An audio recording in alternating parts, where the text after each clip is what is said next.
Welcome to the Lean Blog Podcast. Visit our website at www.leanblog.org. Now, here's your host, Mark Graban. Hi, welcome to the podcast. I'm Mark Graban. This is episode 379. It's August 3rd, 2020. And joining me today is Katie Anderson. She's author of the newly released book, Learning to Lead, Leading to Learn, Lessons from Toyota leader Isao Yoshino on a Lifetime of Continuous Learning. In today's episode, we talk about how the book came to be, and we, of course, end up talking about process because we are process-focused people. We'll talk about the process of writing and the process of publishing. Katie published the book herself, and she did a great job. It's really, really great to see how the book turned out. So if you'd like to buy the book, you can find a link to doing so. You can also watch a webinar that Katie presented a couple of months back for KaiNexus about some themes in the book. You can find all of that by going to leanblog.org/379. Hi, everybody. Welcome to the podcast. I'm Mark Graban. We're joined today for the fifth time on the podcast, a five-time guest now, Katie Anderson. How are you, Katie? I'm great. It's really good to be here talking with you again, Mark.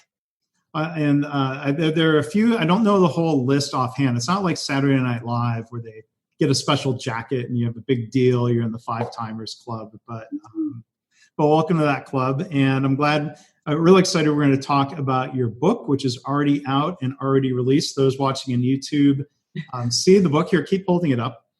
For the audio listeners, going to emphasize the title of the book, Learning to Lead, Leading to Learn, Lessons from Toyota leader Isao Yoshino on a Lifetime of Continuous Learning.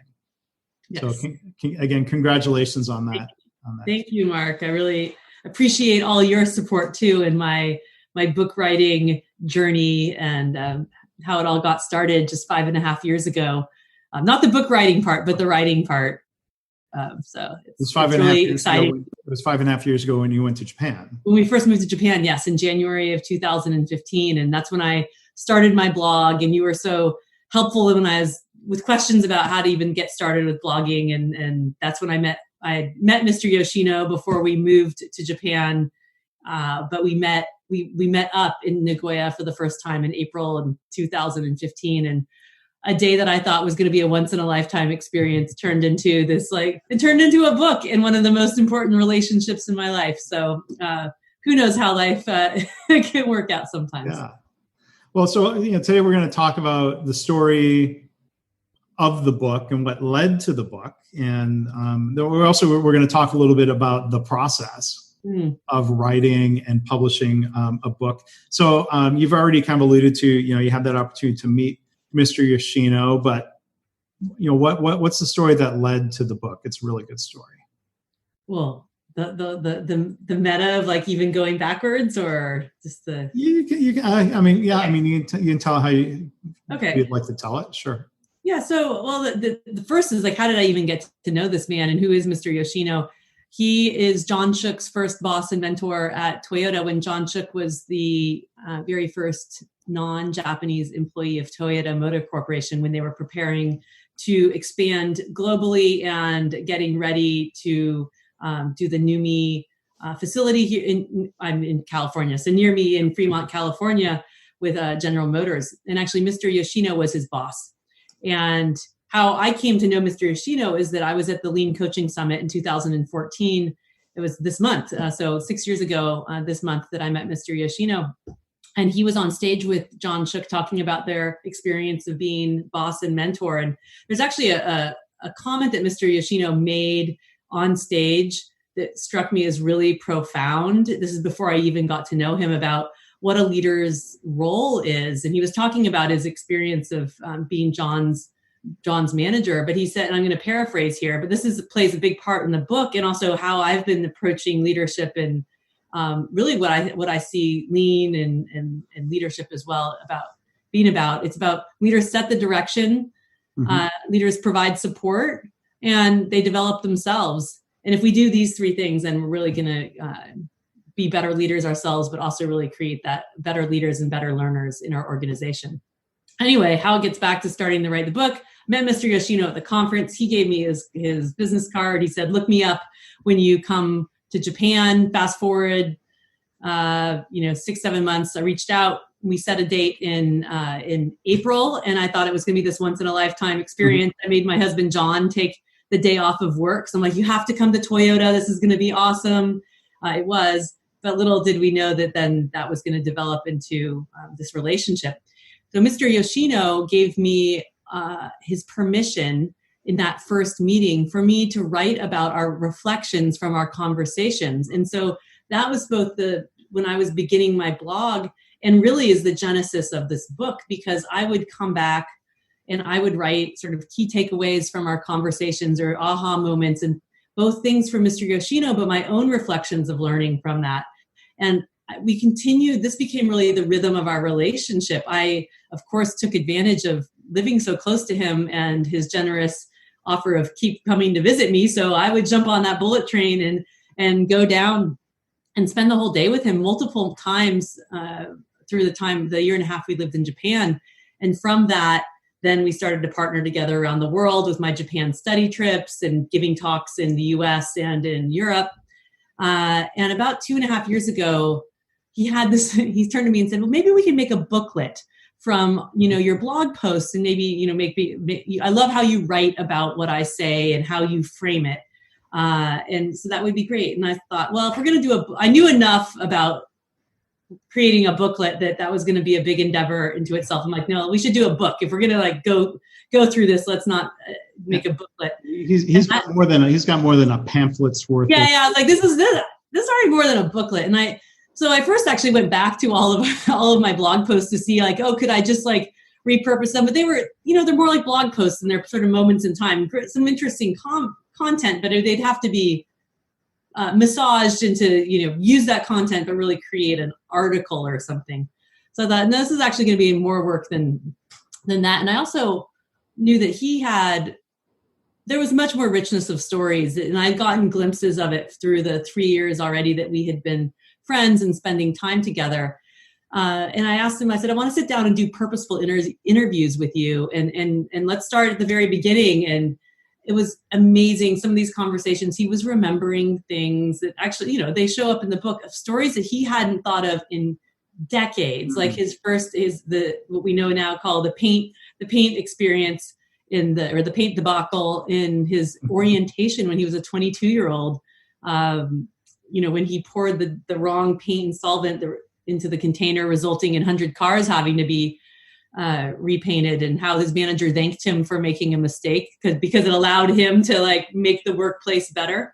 Yeah. To also then times where we really had to go back and revisit time and time again, especially the water ski boat decade, which was a failed business venture that Mr. Yoshino, it was his idea, and he led the charge for. And it's a really fascinating story, but it took years of working together to really uncover and unravel that whole story. So that's sort of how it came to be. But it was, and because I'm sure that we've talked about how I had to pivot in the structure of the book. I originally thought it was going to be 10 leadership lessons or, whatever number, but structured around the principle or the lesson. And I was getting stuck writing like that. And also stories in our own lives or other people's lives transcend one lesson. And when I freed myself to actually write his journey of how he evolved as a leader and how he evolved as a learner, and let the lessons come from the stories, it really, I feel like it was the aha moment for me, and really is how the book has ended up shaping up. So that's the long answer, but the full one. And when we talk about Mr. Yoshino's career and the connections to John Shook, mm-hmm. Do I remember right that you look at the story in the book Managing to Learn, that we have Porter and Sanderson? That was really Shook and Yoshino, right? That was Shook, yes. And so even Shook acknowledges Mr. Yoshino in his acknowledgments. It was the Sanderson character is like a compilation of Yoshino and Mr. Yoshino's direct reports, Ken Kaneda. Who was the direct boss for John. and sort of the combination of their personalities together, what was the character. But yes, I mean, Mr. Yoshino's Hanko, his signature, is on John's A3, and he generously not only wrote the foreword to the book, but also allowed us to use a lot of photos from his time, including the top part of his A3 that Mr. Yoshino had overseen him develop, and actually truly is the story of managing to learn. Yeah. And can you elaborate a little bit when you say the symbol, the stamp on the A3, that has particularly meaning in Japanese business culture or Japanese culture more broadly? In Japanese culture more broadly. So historically, people didn't have a signature per se. You get a stamp, like a seal, like a tiny stamp, and you use that to indicate it's like, you have like a little red stamp pad to indicate your stamp of approval. And if you go to a train station, like the guy will get out his own personal little Hanko and he'll be stamping your ticket. And when it comes to professional documents and in legal documents too, that's how you sign something. And at Toyota, a manager stamping his, and I'll say his because historically it was all men, his Hanko, his signature was a sign that he had overseen the thinking process of the document. So that he approved that he had done his job as a coach and a mentor of the person developing the A3. And I actually talk about that in the book too. I guess. So thinking about I actually had my own Hanko made, which is now my business logo as well. So I have a true stamp. And so like, I think when I can finally sign books in public together, I'm going to sign, but also put my ink stamp on the book as well. And so you choose a symbol that's meaningful to you. Is that right? It's usually actually your name in kanji, which would be so it's usually your name, but I use my initials, KBJA. So, okay. Yeah. So let's see, with the book. So, I mean, how would you position the book to readers? Because I think, people listening to this podcast are going to love the book. It's more than it's not a memoir. I mean, they're a way of learning. The book is a way of learning TPS principles and lean principles brought to life through stories and the process of reflection. That's sort of my explanation of it. How do you explain it though? I think that's a good explanation of it, but not.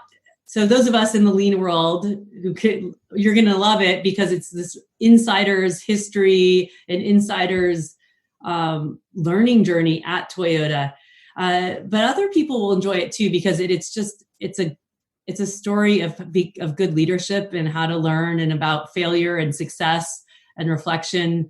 And those who love Japan will be intrigued by the Japanese history. But I consider it sort of part leadership, part memoir, part leadership book, and part history, and told through storytelling. Mm-hmm. Yeah.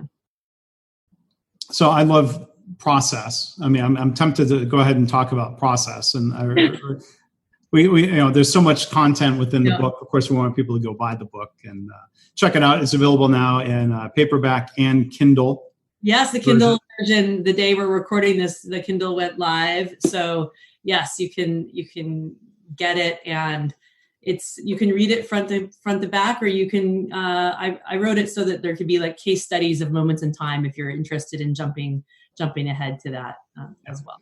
And I pre-ordered the Kindle version, and I was happy. I saw it must have been midnight Eastern time last night. I saw a little. Yeah, it was all dropping. It was dropping at different times over. Like I could see that in Europe, it was starting to drop earlier. It was interesting, like wherever people bought it. I got a notification on my phone on my Amex charge. I'm like, wait, what? I did, and then I realized, that was the. They don't charge you until the book ships. Yep. It's cool. Even when it's digitally shipping. So, but I mean, I'm curious. So you talked a little bit about the writing process where you had a vision for what you thought the book was, and then you ended up iterating. Is there anything more that you would add sort of on that piece of the process? Well, it's more something I learned about not learned, but relearned. And that's a word I use a lot in the book, relearning. So like this we know things, but we know them more through time and through reflection, that I am a heavy reviser. My English teacher in college always said there were two types of writers: heavy planners and heavy revisers. But I'm a PDCA type of continuous improvement writer, where I need to I figure my path out through the writing process. So that was something that came clear to me. The other thing is I really wanted to find a way in writing this book to be clear that on Mr. Yoshino's voice and my voice as well.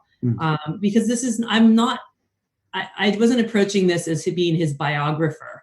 We're really partners in this, even though I'm the author and he's the subject.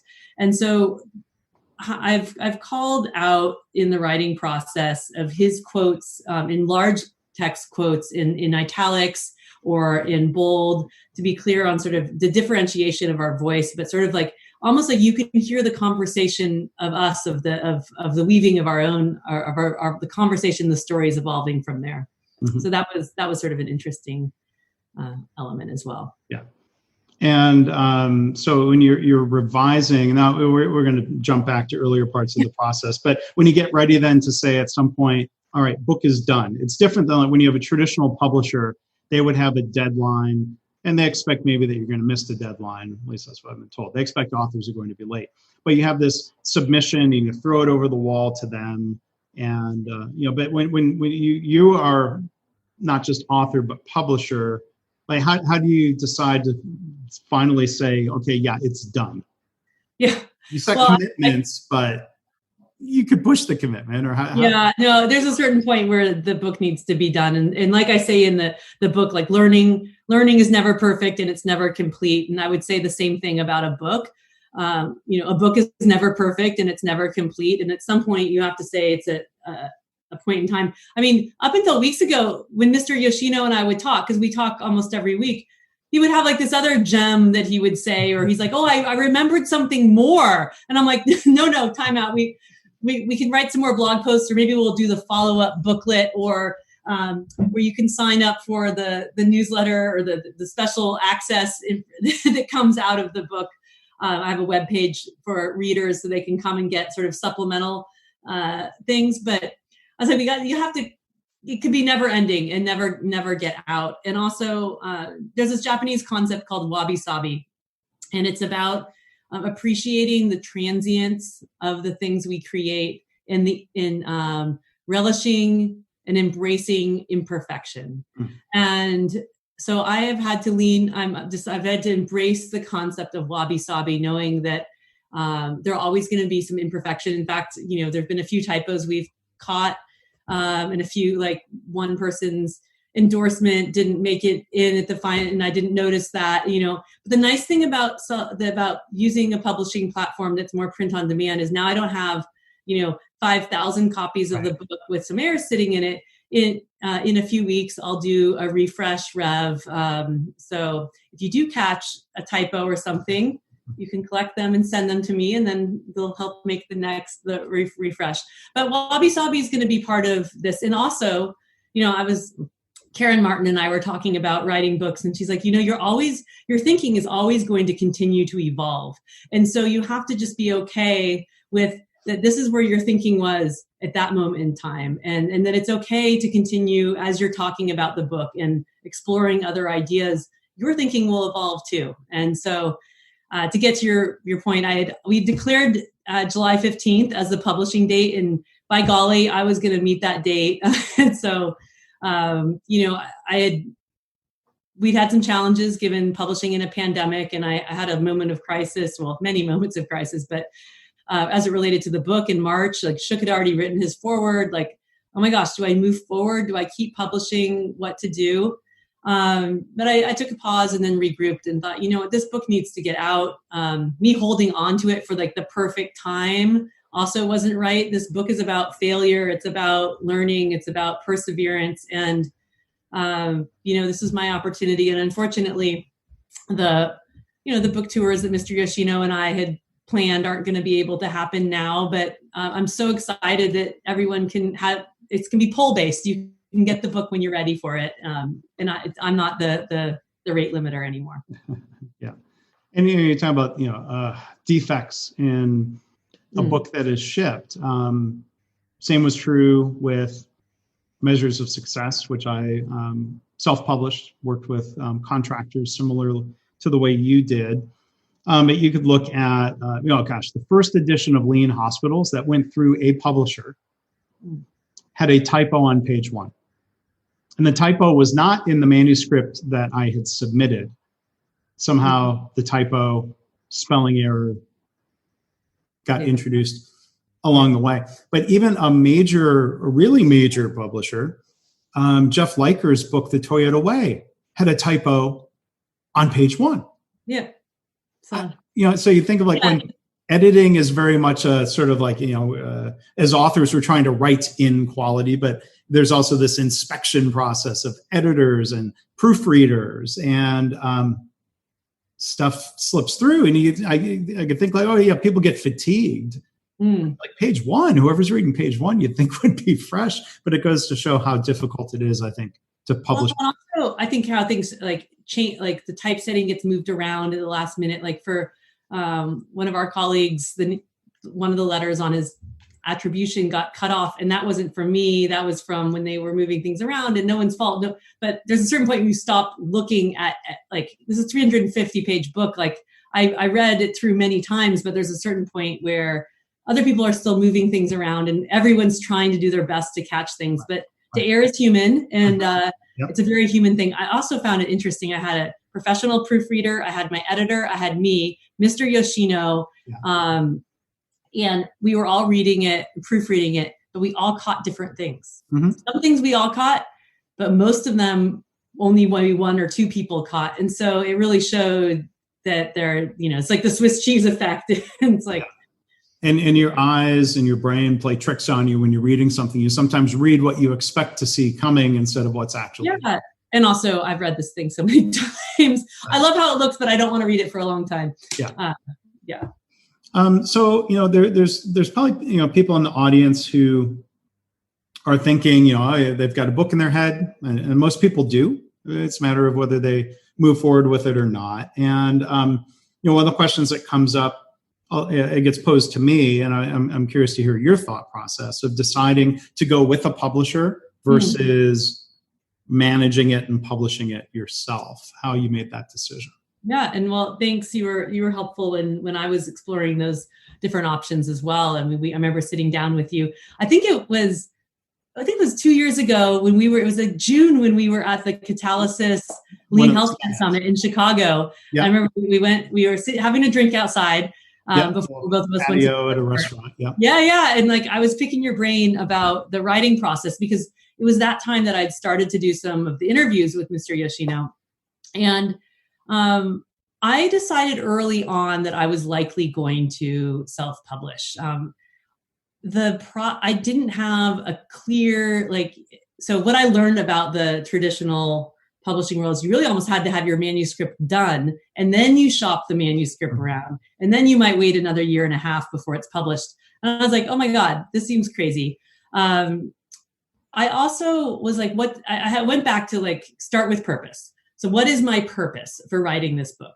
My purpose in writing this book was to amplify Mr. Yoshino's lessons of learning and leadership that I feel so grateful for, having had this intimate relationship, to be able to, sit and talk with him for hundreds of, maybe thousands of hours and learn, and let other people learn from that as well. So, and then he's an old man. He's 76 now. It's holding on to it another 3 or 4 years. I wanted it to be published and have him have an opportunity to also relish this experience as well. So that was some of my thinking. And then as I got further down the line, I did have some introductions to some traditional publishers and started to explore what that process was. But it just seemed, I did have an offer from one publisher, but then I was weighing out the what I give up versus what I get. And for me, I really decided at that point, I wanted to retain the ownership and control. I'd invested it already. Right. thousands of hours, like tens of thousands of hours probably, in working on this over many years. And I didn't want to just give it up. And I think there are different reasons to go with a traditional publisher. And I think there are lots of different packages different publishers can give. But I ultimately decided that publishing this under my own imprint was the way to go. And I was also excited to learn about the publishing world. And I've established Unigrin Press, and who knows what I might do with that in the future. But what was also important to me, and you know this as well, we've talked about it, I didn't want a self-published looking book. I don't consider, well, I am the publisher of this book, I don't consider it kind of self-published in the sense that I just like created a document and uploaded it. I hired an editorial team, I hired designers, I hired people to do all the things that a traditional publisher would do. And now I am a publisher. So, so it's, I think there's a bit of a misnomer when people say self-published, that can run the gamut of a lot of different. Well, there's do it yourself, and then there's being a publisher. So a publisher, the company hires, or they have employees, or they subcontract out to different specialists. And being the publisher doesn't mean you're doing it all yourself. There's some overlap in the network of people we worked with. I think of my own book, and you can share some of your list. I had a book coach. I had an editor who is someone I worked with before, who was giving me input on content and copy editing. And I had a book cover designer. I hired. I did a lot of the Kindle. So I took a different approach than yours. I did Kindle first. And then I saw, okay, people are actually buying this. I'm going to make the investment in the paperback. And I hired a company to do the page layout, to make a print book, to make the pages fit and the layout work. It's a lot of work. A lot of precise work. And they hired proofreaders. And so, and then you can hire someone to help with marketing and promotion. And so you kind of have this army of contractors forming a team to work with you, right? Yes, absolutely. Yeah. One of the things I haven't talked about a lot is that I actually hired a good friend of mine who is an American living in Japan. Our sons were friends together in school, and she did the cover art, and then all the brush strokes that have become sort of the signature in my memes and the sort of the branding around the book. So that was also fun to bring that in. But yes, absolutely. This was not DIY it. We'd still be waiting many, many years to have the book come out if I did it all myself. Here, for those who are listening in the podcast won't get the benefit of this, but if you go to the blog post for the episode or search Amazon, you'll see the cover. For the YouTube viewers, can you hold the book up again? Yeah. So can you kind of talk through, I'm sure there's some intent. You like talking about being intentional with things between the colors and the upper left. I'm sure what went into that. So yes, it was very intentional. It's harder to see. There's some fainter lines coming this way. So this is a sort of graphical representation of weaving. So the metaphor of warp and weft. And many people know, but many people don't know that Toyota was founded initially as the Toyota Loom Works, so a weaving company. But this came out of conversations with Mr. Yoshino. I talked about I felt like there were two threads of his life. And we started talking about this concept of warp and weft. That warp are the threads that are the vertical threads that are firmly established. They're known, they're high under tension. And then the weft threads are the ones that get woven in between. And I use this as a metaphor of how I structure the stories. I tell the stories on his pursuing a known goal, and then a known goal and purpose, and then the other, which is the discovery of purpose of developing people and developing himself. So that was the intention. And then the red and blue, the sort of the indigo color is very traditional blue in Japan. And then we know red is also the land of the rising sun. But this also harkens back to Mr. Yoshino's love of American culture. So it's the integration, the interweaving of his life of both in Japan and in the United States. And really our relationship too. I'm an American woman in, the mid-40s, and he's a Japanese man in his mid-70s who spent a lot of his career in the U.S., and I now have spent a lot of my life in the last decade in Japan. And so it's sort of the interweaving of our own story as well together. Yeah. So, yeah. I mean, looking at the colors, there's the red, white, and blue in the upper left. In an abstract way, makes me think of an American flag. Yeah, it wasn't initially intended. It wasn't intended. It was to be the weaving, but how it has come through with the stripes and the stars, and So there are a lot of metaphors you could weave together in there, but they're all true. Like Mr. Yoshino, his goal from the time he was a young boy was to move to the United States, and that goal is what set the foundation and the arc of his entire life to today. So, and also the incredible experiences and opportunities he had at Toyota are in many parts due to because he learned English at a very young age and very proficient, and then was well positioned when Toyota decided to expand to the United States to be the person in charge of the training program, and then get an assignment to the United States and be part of some of these moments in time and these real inflection points in Toyota's history. So it all comes together, and it's what sort of the meta story of this book is also the process of reflection. And sometimes we don't even see that until we look back. Like Mr. Yoshino's like, oh my gosh, you're right. I do have these two threads, and this is really my life in looking at this tapestry. And so helping him sort of rise up and see things from a different perspective has been really powerful as well.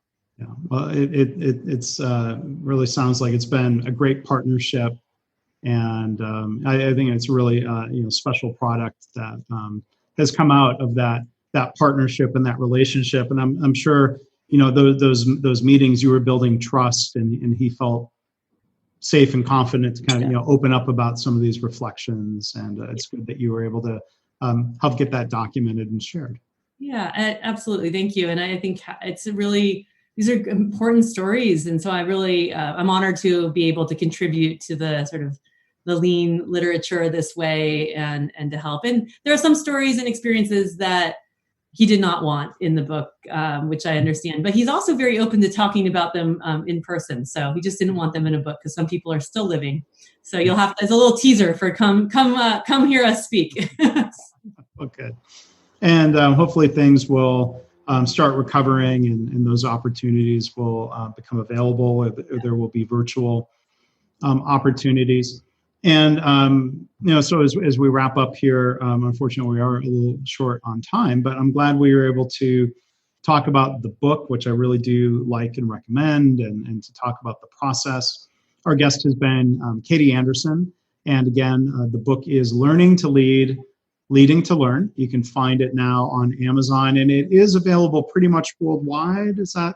It's yes, all Amazon global sites. There are a few that are not providing the paperback, but you can get it shipped to you, and the ebook's available everywhere. You can also go to Learning to Lead, leadingtolearn.com. There are direct links to Amazon there, and a bunch of sort of supplemental information and sort of backstories there as well. And you can also go to my website, kbjanderson.com, for more information. Yeah, so thank you. And then the last thing I'll reference, I'll put in the show notes a link to the recording of a webinar that Katie did. I believe it was in May. Yes, I think it was the end of April or beginning of May. Not too long ago. Yeah. It was part of the KaiNexus webinar series, and there are some additional lessons from the book shared, so you can hear Katie talking and presenting about that. So again, Katie, thank you so much. Congratulations on the book launch. Thanks for being here today. Thanks, Mark. I really appreciate it. Thanks, everyone. All right. Bye.